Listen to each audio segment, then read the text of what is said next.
Welcome back from that break. We are still on the Doc Talk. My name is Nasanga Deborah with Dr. Bweya. We are taking you through fasting, what fasting is, advantages of fasting, what we get out of fasting, and the types of fasting. That's what we are going to learn about today.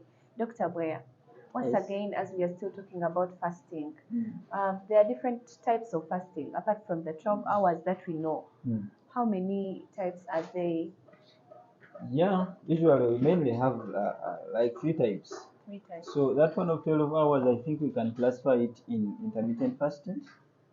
So in intermittent fasting, what we are looking at is someone is at least having 2 meals a day.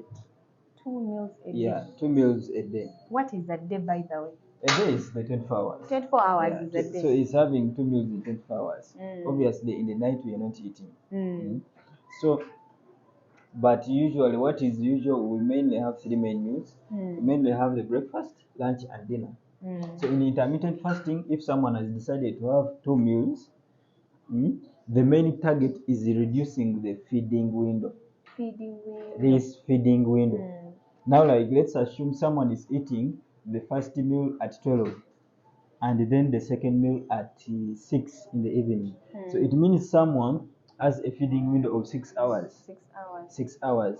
So literally someone is fasting from 6 p.m. to 12 p.m. the other day. So is having a feeding window of 6 hours and is having a fasting window of 18 hours. So now that's basically the design of intermittent fasting. Another might have the first meal at 1 p.m. and then the second meal at 6 p.m., meaning it's having the feeding window of 5 hours and then the fasting window of 19 hours.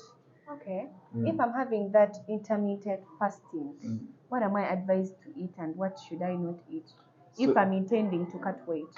So if you're intending to cut weight, then I would really advise you, maybe we can do the keto diet. We can do the keto diet, but that's a discussion for another day. But even if you do our carbohydrates, but if you can afford doing a low carb diet, that would be better, especially for someone who is interested in losing weight. But it's just healthy. It's just healthy. The more you can give the body time to rest without eating, it's really healthy. And now, if someone can shift from intermittent fasting to a level where someone is doing actually one meal once a day, one meal Once a day, once 24 hours. Once 24 hours. That's really healthy. And it's not so difficult. The challenge is we lead mostly because we are just programmed. I don't know who coined the saying that the breakfast is the most important meal of the day. Not really. What's the most important meal of the day? The day does not have any important meal. Yeah. What is important is the meal we have got, but there is no most important meal that. So don't eat just for the sake of the timing, but eat when you are hungry. Eat when you are hungry, and actually not always eating when you are hungry. Because sometimes you can have hunger, but if you persist on it, actually goes. Yeah, it goes. It actually goes. So we have looked at the intermittent fasting. The narrower the feeding window, the better. If you can reach a level where you can actually do one meal once a day, that's better. That's even better. It's so healthy. You'll see lots of things actually changing. Like this frequent fatigue. Do you know what really brings out that frequent fatigue? No. When you go, you eat. One, most likely you have fried you have fried the food with our seed oils, and actually these high carbohydrates, which bring us high glucose content.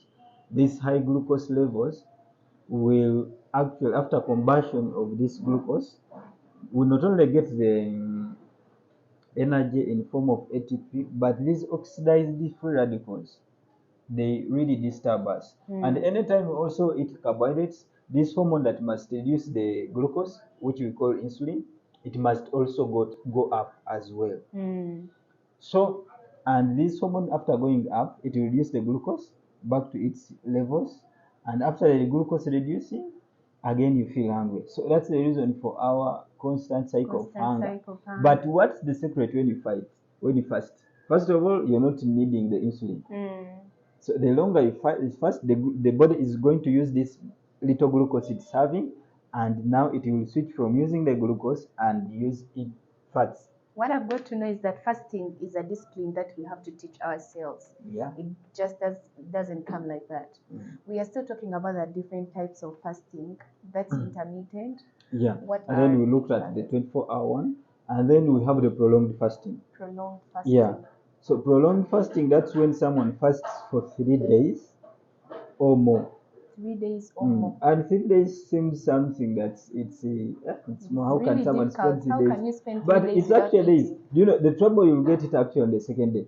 Eh? But once the body has now been programmed and has switched from using the glucose is the temporary store. And you have switched it from using the glucose, and you have switched now to use the potential energy which you are hiding in the body in the form of fats. It has switched from using the glucose, it's now using the fats. So once it has switched to the fats, you're not feeling hungry. Okay. So you will take the third day, you're not feeling any hunger. You can even go to the fourth day, you're not feeling any hunger. Fifth day, you're even very energetic. Yeah, that's true. That's true. Have you ever tried it, doctor?